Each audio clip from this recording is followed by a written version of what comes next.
pretty intense final 5 minutes. Well, especially the whole third period, but the final 5 minutes, a Harris goal was obviously pretty outstanding. Just how exciting was that, and just wild ending with Stover's saves and then the empty netter to cap it off. Yeah, it was. We had said all week and talked about Bemidji being a really good team and a really difficult team to play against because of how hard they play and how comfortable they are in games like this. They're as comfortable in a 1-1, 2-1, 1-0 game as anybody in the country, and we were trying to get our guys to understand that we have to be comfortable in that setting as well. And proud of our guys. Bemidji scored first, which typically isn't a good recipe against them, and then we were able to get the shorthanded goal by Quinn, and then another shorthander, and then they tie it, and you think, how are we going to react? And our guys reacted great. And you're right, it was really intense out there. The crowd was awesome.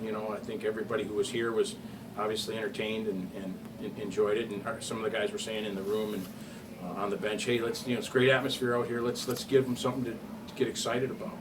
So we felt like our guys were engaged and invested, and big time play by Ryan went to the net, and Austin made a good move at the blue and kept going and put the puck on the net, and there's Ryan, and then we finished it off. And really happy for Taylor to get the one at the buzzer there.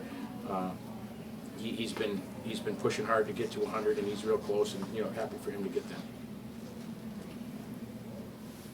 What was it like, just kind of getting, so you're down by 1 and you get that the Emerson goal? Kind of just, how did that feel just on the bench to get that momentum? Yeah, I mean, it was we felt like that goal that they scored. We just said, hey, it's a they made a play, and it wasn't, nobody did anything wrong. It was I don't want to say lucky, because that's not fair to Bemidji. It was just unfortunate that I don't think Stove saw it. We think it might have hit Anton on the way in, but anyway, so they score, and we kept playing, and Bemidji pushed and made things hard, and our guys really, we felt like we made a couple of adjustments, and our guys understood them and executed some things in the second. We started to play a little better, we felt like, in the second, and exit our zone. Bemidji was hard on their forecheck, and but then when Quinn scored, obviously you're excited, and you're hoping that the video review is going to go your way. So that added to the drama of the night. But yeah, that was a big play. We talked earlier this week. You said it's going to be really a defensive game, both sides.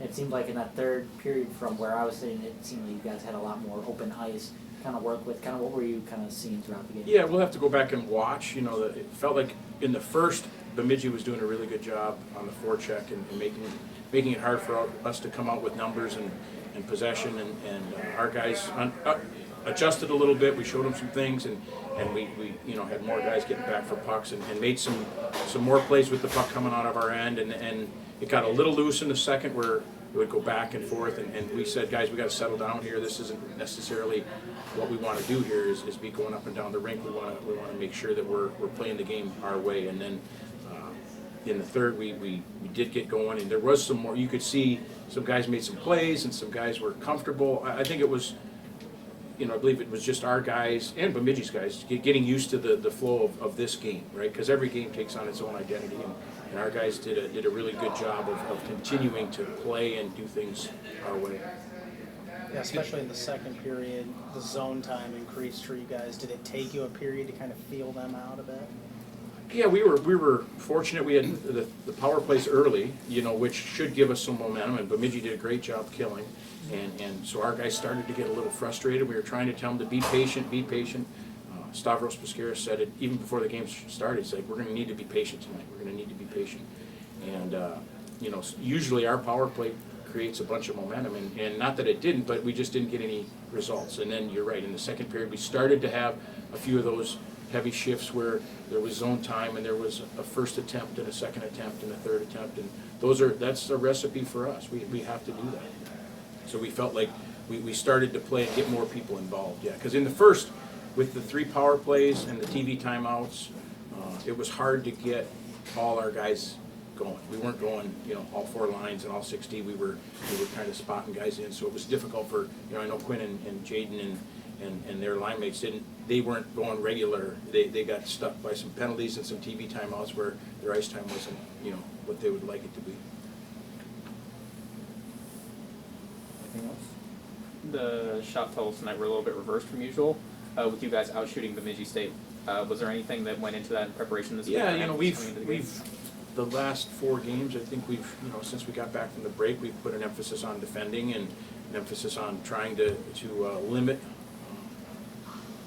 shots and attempts by the other team. And we did a good job against RPI, did a pretty good job against Lake Superior. So, yeah, we hope that trend continues because we believe that the more we can limit good teams and their attempts and shots, the better chance we have to go the other way and get those attempts and shots on our own. You guys have won, this is your 5th straight game you guys won, and you guys are getting hot at a good time, at the right time in the season. What would you say the biggest thing you've noticed change in like the locker room or on the ice compared to before? I wish I knew we would have tried to do it earlier, but I mean, I think it's a lot. You know, we have a long season. You know, our guys get here in August, and our seasons could be as long as anybody's when you think about when we start skating and practicing, and then we play. And the first half was long for us. We played pretty consistent, and we had a bunch of guys hurt, and so the break probably is the best thing. Guys got a chance to go home for 7-8 days and recharge their batteries, and that was good. And they came back the right attitude. We even guys that we had some guys that flight delays and all that kind of stuff, and they did a really good job. And to their credit, they seemed engaged and seemed energized and seemed ready to have a good second half. And that's what we talked about from the time they got back to this morning. We just let's keep this going. We know that if we're going to get where we want to get in our league and have the second half we want to have, we have a lot of say in that. And we've got to be prepared, and both mentally and physically. And so we changed a few things up, but the credit goes to the players. They've done a really good job of executing and playing and chipping in and doing what we're asking them to do.